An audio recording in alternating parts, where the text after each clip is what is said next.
Afenifere, the pan-Yoruba socio-cultural organization which has been championing the political interests of the Southwest geopolitical zone, appears to be passing through a critical phase in its evolution. First was the election of a politician and statesman, 93-year-old Chief Ayo Adebanjo, as national leader, and sadly, the death last weekend of Yinka Odumakin, the organization's long-standing and dynamic spokesman. Joining us now to look at this mini-transformation in the voice of the Southwest and how it may influence the organization's approach or reaction to pan-Nigeria issues going forward is Akin Osuntokun, political scientist, strategist, researcher, administrator, journalist, and writer with experience in media advocacy, policy research and implementation, and political analysis. Welcome to the program. Good morning, sir. I can see you have also joined Ruben. Bashono Kemesi. I can see you have joined Ruben in intimidating me with the citation of my... It's just the tip of the iceberg. Overblown credentials. Thank you. Bashono Osuntokun. Let's start with our late friend and brother, Odumakin, Yinka Odumakin, who was spokesperson of Afenifere. Oh yeah, for me it's a bit difficult to talk about him. Once we have interacted in several levels, at several levels of relationship and roles. But the most important is was what we were doing together towards the end of his life. We were like a tag team. As a matter of fact, it's not good news, but both of us caught the COVID-19 infection at the same time. So we had an appointment 2 days into my own testing positive. He couldn't go. They postponed with the British High Commission. The appointment was postponed for 1 week, and then I couldn't go. So this was the kind of relationship we have had. But one thing good about the tragedy of his death is that Nigerians, especially the younger generation, will learn the lesson that those who do well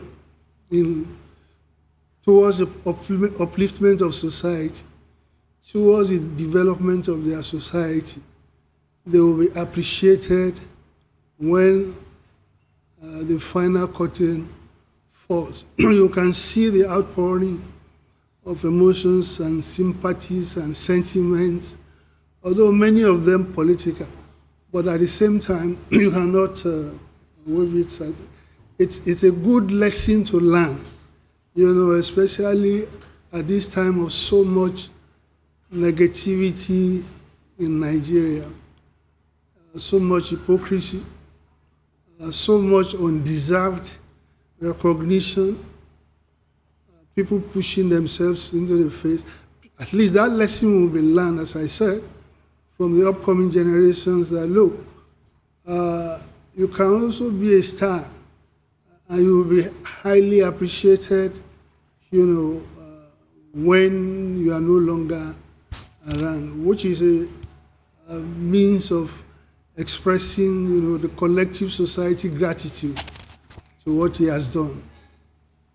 Well, please accept our sincere condolences, and thank you for sharing that perspective. It's a cheering perspective, and it's really good that you were able to find that in the midst of such sadness, that truly his legacy will speak for itself, and he did command respect across the length and breadth of this whole country. Respect, fondness, affection, and admiration. We really have suffered a great blow in this country with the passing of Mr. Odumakin. May his soul rest in peace. Amen.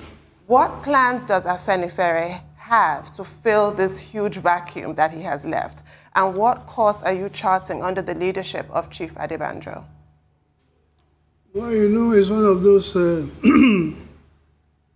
unexpected coincidences in life.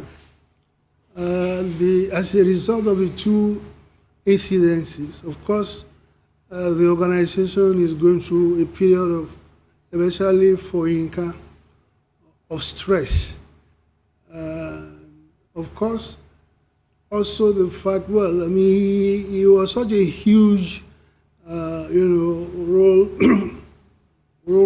model or performer when he was alive. So it will naturally be very difficult to fill the big shoes, to fill the vacuum he has created.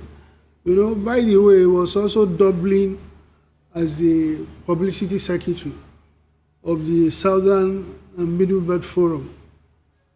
So he was wearing those two caps, at the same time.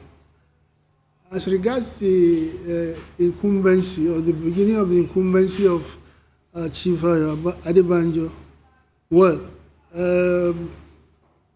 I think there's going to be a seamless transition from the former leader to.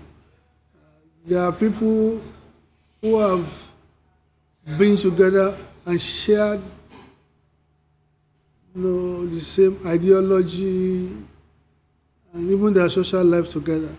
So it's going to be more or less there's going to be a seamless transition. But of course, Chief Adebanjo will, in his acceptance speech, which he will give at the next meeting of Afenifere in Tuesday in Akure, he will emphasize those areas that he feels that, he will highlight the areas that will attract his attention, upon which that he wants to focus his attention. I can imagine one of the most important ones being the fact that those who are estranged from the organization for one reason or the other, should consider returning back to the fold. And at this critical time in Nigeria, the role of Afenifere and other opinion leader groups all over the country, have their task cut out for them. It's a moot point whether Nigeria is sinking deeper or remaining static. Definitely it is not improving. So, and we are failing, Nigeria is facing a particularly dangerous point. There are many people who regard as the tipping point. Look, the country only needs another gentle push, or maybe not so gentle, to fall over the cliff. We all don't want to, we pray against that potential eventuality. But I hope the government of the day will join Nigerians in appreciating the danger that confronts all, over the past few years. You see the government saying things every day, talking, the gap between what they say, and the reality on the ground. It has become such a giant feature of this government that, look, when they say anything, you just shrug your shoulders and say, look, you better don't set any high hopes on this government. Look at the recent appointment of the acting IGP. Predictably, it followed, what people have been saying. So, look, these are indications that the chances of Nigeria being retrieved, or being pulled back from the tipping point that we are in, seems to be growing dimmer on a daily basis. And this is where the relevance of Afenifere and the new leadership, in conjunction with other groups, similarly concerned groups in the country, will have to intensify the tempo of their activities, in pushing Nigeria in the direction of salvation, not perdition. Very deep words you have there, and we just would say sorry. I mean, I can't say I feel your pain concerning the loss of Mr. Yinka Odumakin, but we'll just say, God be with you.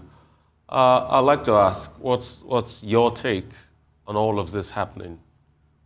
Groups here and there talking about secession, Yoruba nation, the future, really, of Nigeria. And I want to ask, how did it get this bad?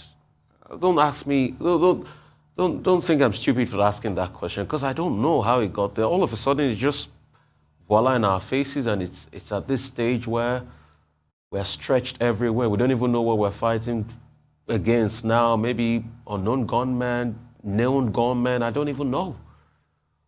You know, we'll take a break, we'll come back to you and we'll talk some more.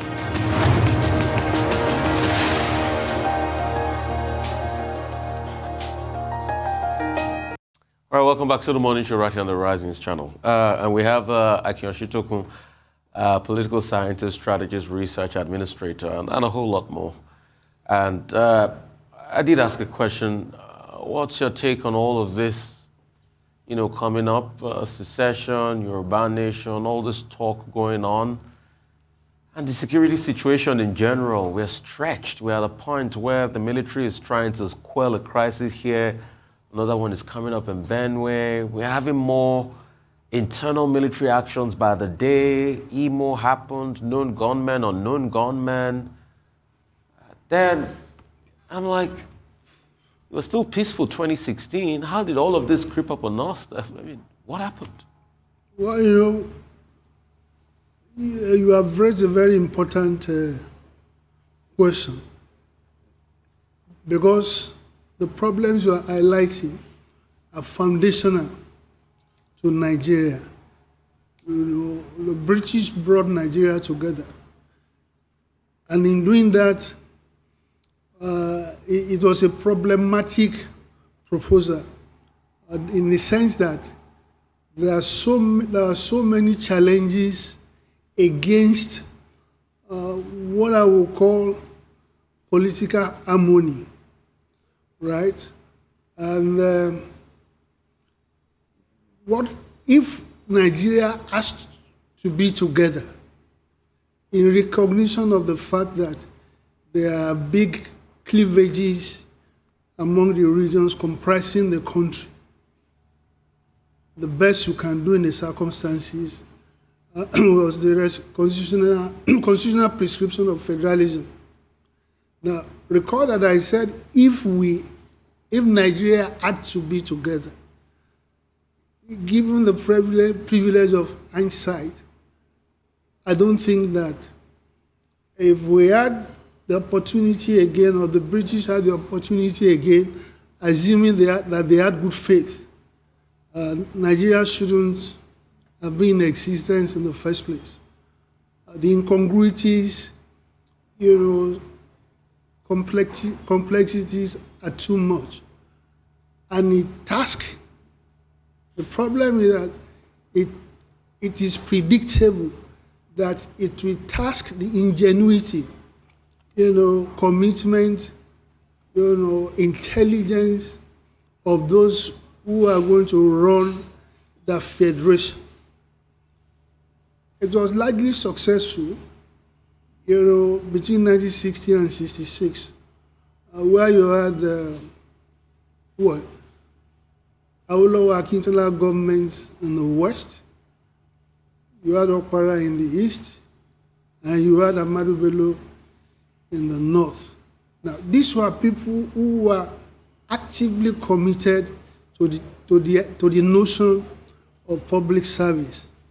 But even given their best, the problem or the fundamental or foundational, you know, complexity of Nigeria still manifested in one way or the other, the breakdown of the First Republic.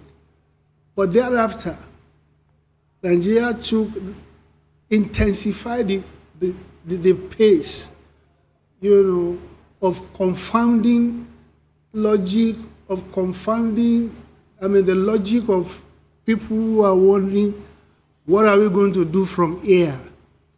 Now, after the collapse of the First Republic, which peaked in the Civil War. If you look at the events from January 1966 to the beginning of the war in 1967, I don't see, there were more reasons, right, to seek that Nigeria, everybody goes his own way than what, but at the end of the day, the philosophy of might is right prevailed. A balance of terror situation was created. And those who won that balance of terror, just more or less saw the governance of the country as a booty of war. And it has remained like that more or less, up till we speak. Now, they trained rather than abate, although we have had, interims or interspersions of normal or political normalization or whatever it is, but the fundamental problems were still there, unresolved. Now, the fundamental problem, again, manifested itself in the killer pandemic Nigeria has now, which is corruption. Now, corruption has a way of assuming its own momentum that you cannot, that would be unnecessarily giving an escapist route. Now, the country has become, in any case, it's not working. I mean, if you look at the functions that a country or a community is expected to perform for its citizens, if you grade Nigeria on that score, I mean, it's a score very low. Now, in the past 2 years, since we are now confronted with another existential crisis, of the like of the ones we had from 67 to 70. Those who didn't grow up knowing the Civil War or whatever it is, before their own notion of Nigeria, their own idea of Nigeria was still, it could have managed it for them to see, it gave them an opportunity to form an independent opinion about Nigeria themselves, which led to the NSAS crisis. Now, when you hear that Nigeria is the poverty capital of the world, it's a very good political turn of phrase, but it has serious implications. It's one of the things that have bred, callous and sadistic insecurity crisis that Nigeria has faced. As regards secession and things, now there is nobody who will have read the history of Nigeria. Remember that, for me, there was a question mark, right, in the first instance of bringing Nigeria together. So anybody now talking about secession has a logic to predicate that proposal on. And that is the fact that this country is not working. The contrary will have been the case, right, if Nigeria had worked, had, met the needs of the people at the level of irreducible minimum. But Nigeria has even passed beyond that. Look, I like going to my country home in Ekiti. But in the past 1 year or 2 years, I've always thought twice. There is this trepidation that, look, you may get kidnapped on the way, or perhaps in your own house, along the way. People can't go for the subsistence. Many Nigerians, the majority of Nigerians probably still live on subsistence farming.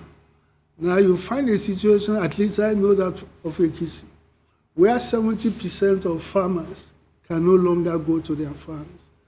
The country is, but you see, what is important in life of individuals and societies, and not the crises as such that and challenges that you face. It is your capacity to be able to demonstrate the fact that you can overcome it. If Nigerians believe that the problems that we face, well, I mean, this is all we'll be able to take. With you, I want to thank you very much for joining us this morning. Thank you very much indeed.